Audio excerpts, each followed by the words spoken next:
ناخن بڑے ہوئے ہیں، بال بڑے ہوئے ہیں، تو ان کو پتہ چلا کہ ہم تو بہت زیادہ سو چکے ہیں۔ اللہ تبارک و تعالیٰ نے 309 سال کو ایک دن میں تبدیل کر دیا۔ اس کو کہتے ہیں طیّ زمانی، زمانے کو لپیٹ دینا، طیّ زمانی۔ اور ایک ہے طیّ مکانی، مکان کو، اسپیس کو، جگہ کو لپیٹ دینا۔ قرآن میں دونوں مثالیں موجود ہیں۔ حضرت عزیر علیہ السلام 100 سال سوتے رہے، اور جب اٹھے قال لبثت یوما او بعض یوم، کہا ایک دن سویا یا ایک دن سے بھی کم۔ ان کو فاماتہ اللہ 100 عام ثم بعث، اللہ تعالیٰ نے کو 100 سال کے لیے موت دے دی۔ جب اٹھے تو کہا ہم ایک دن یا اس سے کم۔ تو یہ کیا ہے؟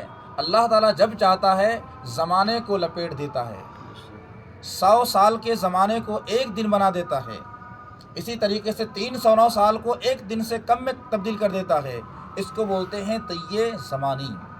اور کبھی کبھی مکان کو اللہ تعالیٰ لپیٹ دیتا ہے، ہزاروں کلومیٹر کے فاصلے کو انسان ایک قدم میں طے کر لیتا ہے، اس کو بولتے ہیں طیّ مکانی۔ سرکار کی شوئی میں جی، جب حضرت سلیمان علیہ السلام کا دربار لگا ہوا تھا تو اپنے درباریوں سے آپ نے فرمایا ایھا الملأ ایکم یاتینی بعرشھا قبل ان یاتونی مسلمین، اے درباریوں مجھے یہ بتاؤ کہ تم میں سے کون ہے جو ملکہ سبا بلقیس کے تخت کو اس کے میرے پاس مطیع فرما بردار ہو کر حاضر ہونے سے پہلے حاضر کر دے، قبل ان یاتونی مسلمین۔ قال عفریت من الجن انا آتیک به قبل ان تقوم من مقامی، ایک سرکش جن بولا کہ میں اس کے تخت کو آپ کی مجلس برخاست ہونے سے پہلے حاضر کر دوں گا۔ سلیمان علیہ السلام کو اتنی بھی تاخیر گوارا نہ تھی کہ مجلس ختم ہونے کا انتظار کیا جائے۔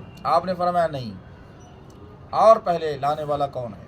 قال الذی عنده علم من الکتاب، تو اس نے کہا جس کے پاس کتاب کا علم تھا، انا آتیک به قبل ان یرتد الیک طرفک، میں اس تخت کو حاضر کر دوں گا پلک جھپکنے سے پہلے۔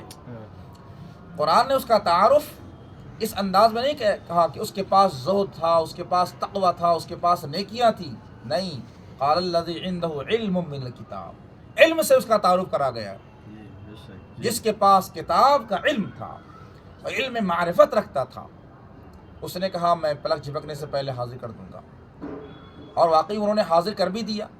تو اس کو کہتے ہیں طیّ مکانی، پلک جھپکنے سے پہلے حاضر کر دیا گیا۔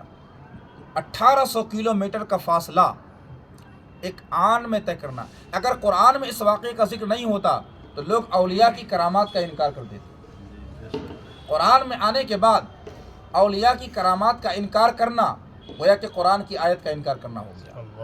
آصف بن برخیا یہ نبی نہیں تھے، رسول نہیں تھے، بلکہ سلیمان علیہ السلام کے صحابی تھے، ولی تھے۔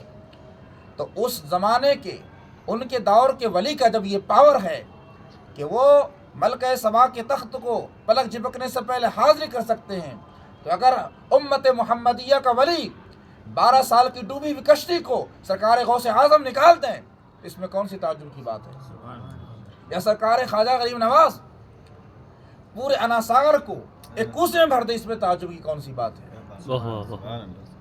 یہ ٹائم اینڈ اسپیس یعنی زمان اور مکان دونوں کو لپیٹا جا سکتا ہے، ایسا ممکن ہے۔ اور شب معراج یہی ہوا، جب حضور صلی اللہ علیہ وسلم تشریف لے گئے تو وہاں زمانے کو بھی لپیٹ دیا گیا اور مکان کو بھی لپیٹ دیا گیا۔ تو یہ زمان بھی ہوا اور طیّ مکان بھی ہوا، کیوں نہیں لپیٹا جائے؟ ٹائم بنتا ہے سورج کی رفتار سے، سورج کی گردش سے ٹائم بنتا ہے۔ جب تک انسان سورج کی حد میں رہے گا تب اس کے لیے ٹائم کا تحقق ہوگا۔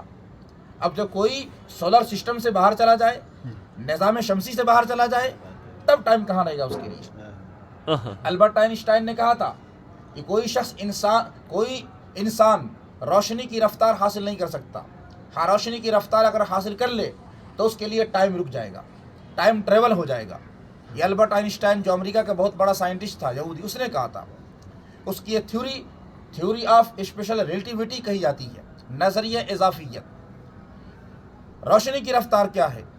1,86,000 میل فی سیکنڈ. ایک سیکنڈ کے اندر روشنی 1,86,000 میل کا سفر کرتی ہے. سورج کی روشنی زمین تک پہنچنے میں 8 منٹ لگ جاتے ہیں. 9,29,00,000 میل کے فاصلے پر سورج ہے. 8 منٹ میں سورج کی روشنی یہاں پہنچتی ہے. تو اس نے کہا تھا کہ کوئی شخص روشنی کی رفتار کو حاصل نہیں کر سکتا. ہاں اگر حاصل کر لے تو ٹائم رک جائے گا. اب حضور صلی اللہ علیہ وسلم جب تشریف لے گئے تھے معراج میں تو کس سے گئے تھے؟ برق کا مبالغہ ہے براق. جب برق کی جمع ہے براق، وہ بجلیوں کی جتنے بھی صورتیں ہو سکتی ہیں کرنٹ کی، وہ تمام کرنٹ متحد